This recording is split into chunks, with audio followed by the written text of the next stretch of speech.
बिस्मिल्लाहिर्रहमानिर्रहीम। आज हम अकाउंटिंग का चैप्टर नंबर 2 शुरू करने जा रहे हैं। ये चैप्टर है अकाउंटिंग इक्वेशन का, चैप्टर नंबर 2, और यह है अकाउंटिंग इक्वेशन का चैप्टर है। इक्वेशन से पता चलता है कि इसकी दोनों साइड्स बराबर होती हैं। एसेट इज इक्वल टू है equities, asset is equal to equities. Equities में आगे इसकी दो लिखते हैं, एक होता है अकाउंट्स पेबल या क्रेडिटर, और दूसरा हम बोलते हैं ऑनर इक्विटी या कैपिटल। पहले हम पढ़ते हैं कैपिटल। कैपिटल क्या होता है या ऑनर इक्विटी क्या होती है। ऑनर इक्विटी, जब भी कारोबार का मालिक कोई कारोबार शुरू करता है तो जो जिस सरमाया वो जो कारोबार में लगाता है या कोई चीज़ों की सूरत में या कैश की सूरत में जो भी सरमाया लगाता है उसको हम क्या बोलते हैं, उसको बोलते हैं ऑनर इक्विटी या कैपिटल।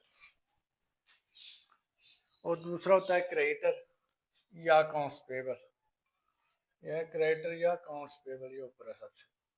क्रेडिटर क्या होता है, ये कारोबार के मालिक ने या आधार पे चीज़ें खरीद के कारोबार शुरू करना होता है, या उसको हम क्या बोलते हैं, क्रेडिटर या अकाउंट पेबल।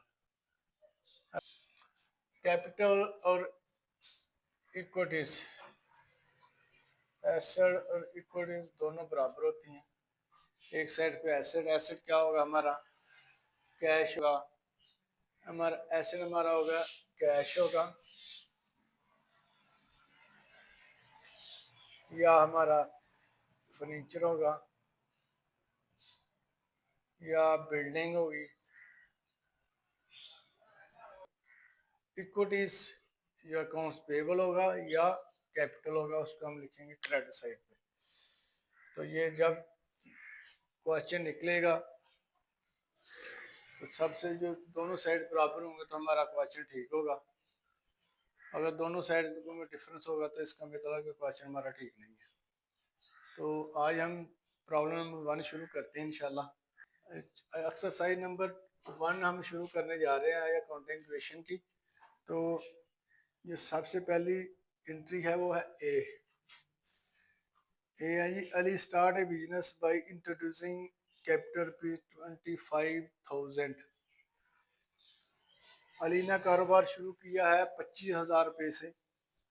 तो start a business with cash, cash हमारा कितना है, एसेट पे हमने कैश लिख दिया पहले ही मैं टाइम बचाने के लिए। तो ये कैश हमारा हो जाएगा 25,000 रुपया। जब उसने कारोबार शुरू किया 25,000 रुपये से, तो दूसरी साइड पे इसका क्या इफेक्ट होगा, और कैपिटल भी हमारा 25,000 रुपया हो जाएगा। पहले ये ट्रांजैक्शन है। आगे है जी बी। अगर चाहें तो इसको आप ना इधर नीचे लाइनें लगा दें साथ साथ बैलेंस निकालने के लिए। तो इसका तो बैलेंस निकलना ही नहीं है। नंबर आ गया जी बी। तो हम ये 25,000 आ गया बैलेंस,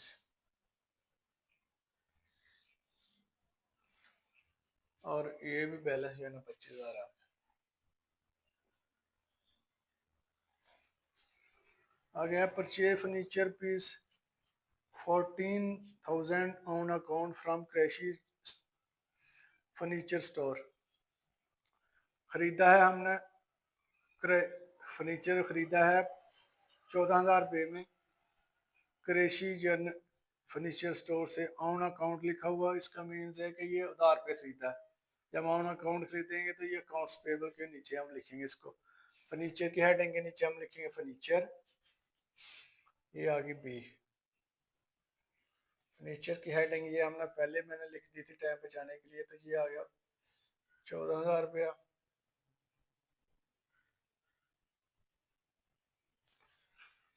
और ख़रीदा ये ऑन अकाउंट्स आधार पे ख़रीदा है। तो ये आधार पे जब चीज़ खरीदेंगे तो ये इधर हम लिखेंगे अकाउंट्स पेबल के नीचे। दोबारा इसका बैलेंस निकाल लेते हैं।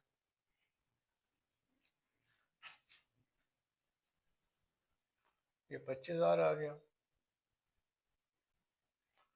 ये 14,000 रुपये आ गया, ये भी 14,000 रुपये आ गया, और ये भी 25,000 रुपये आ गया। ये आ गया हमारा बैलेंस। बैलेंस साथ साथ निकालने का ये होगा, पता चलता रहता है दोनों साइड्स बराबर हो, एसेट और इक्वल टू लाइबिलिटीज दोनों साइड्स बराबर हो। नंबर सी, नंबर सी कहता है कि अर्नड कमाया है ₹3,900 receiving the amount in cash.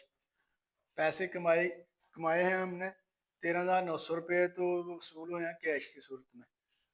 तो ये है सी। जब पैसे वसूल हों तो कैश है हमारा, कैश कितना है 13,900 वसूल हुआ है, इसको लिखें 13,900 प्लस की अमाउंट भी लिख सकते हैं साथ, और इधर भी हम लिखेंगे वसूल हुआ। तो जब कैश वसूल होगा तो हमारे बिजनेस में भी इजाफा होगा, कैपिटल के बिजनेस में। तो ये हमारा 13,900 रुपया जमा हो गया इधर। अब इसका हम बैलेंस निकालते हैं।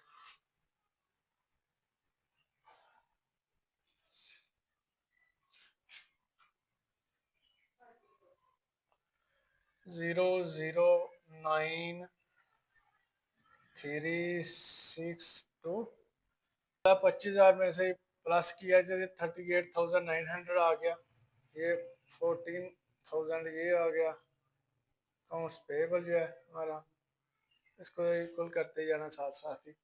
ये भी 14,000 रुपये हमारा फर्नीचर है, ये 38,900 आ गया। इन दोनों को प्लस किया और उनको प्लस किया, ये आ गया बैलेंस हमारा। आगे आगे डी, डी क्या है? Furniture use depreciation business ₹1100। Furniture इस्तेमाल हुआ है तो उसकी डेप्रिसिएशन जो है वो 1,100 रुपया है। तो फर्नीचर इस्तेमाल हुआ है तो फर्नीचर में से ये माइनस करेंगे हम 1,100 रुपया, और जब फर्नीचर बिजनेस का उसकी वैल्यू कम हुई है डेप्रिसिएशन, तो कारोबार को नुकसान हुआ, तो वो कितना हो कैपिटल में से हम माइनस करेंगे 11,100 रुपया।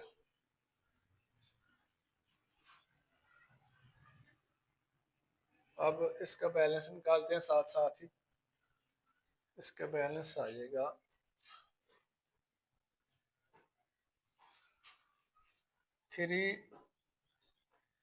38,900, ये आ जाएगा 12,900 रुपया आ जाएगा इसका, और ये भी 14,000 रुपया, ये एज इट इज आ जाएगा, अकाउंट्स पेबल आ जाएगा या क्रेडिटर इसको बोलते हैं।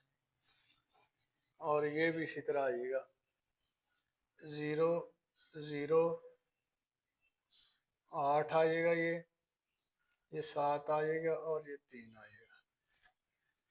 इसमें से माइनस किया तो ये अमाउंट आ गई 1,400 में से, ये माइनस आ गया जी।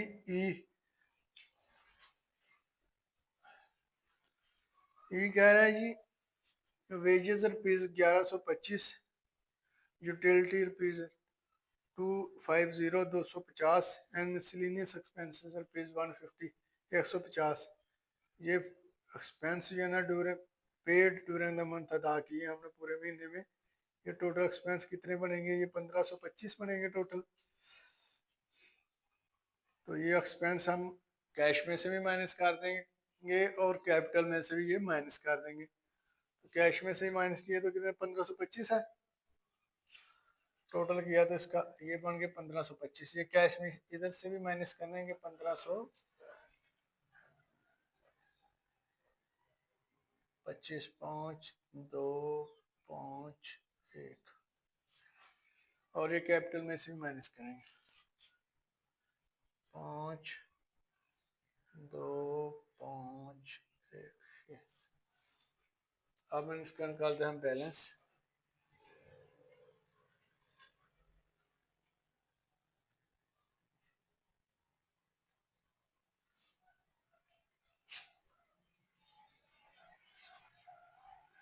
ये 14,000 एज इट इज आ गए, और ये भी 12,900 एज इट इज आ गया।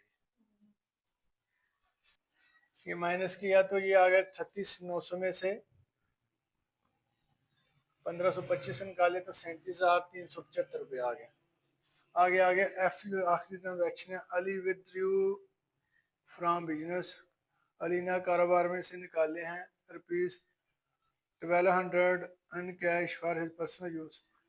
1200 रुपया कैश की सूरत में कारोबार में से निकाला है फॉर हिज पर्सनल यूज, ज़ाती इस्तेमाल के लिए। तो वो हम करेंगे, वो भी हम कैश में से माइनस करेंगे और कैपिटल में से भी माइनस करेंगे।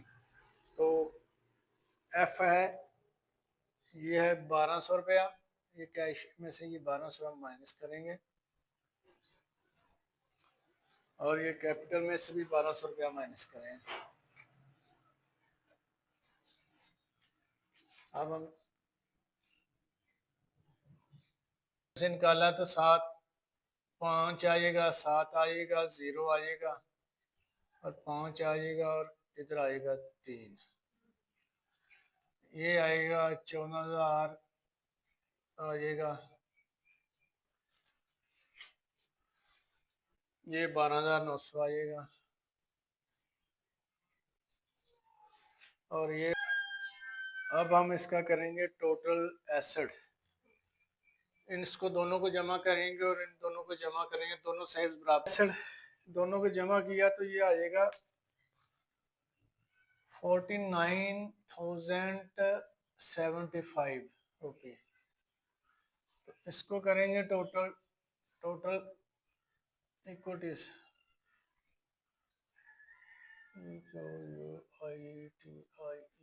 इक्विटीज ये आएगा 1,000 रुपये लिखे हैं, ये आएगी रुपीज 75,049,075 रुपये। तो इस तरह ये हमारा ये पहला क्वेश्चन कंप्लीट हो। टोटल एसेट भी है 49,075 और ये भी है 49,075। ये तो ये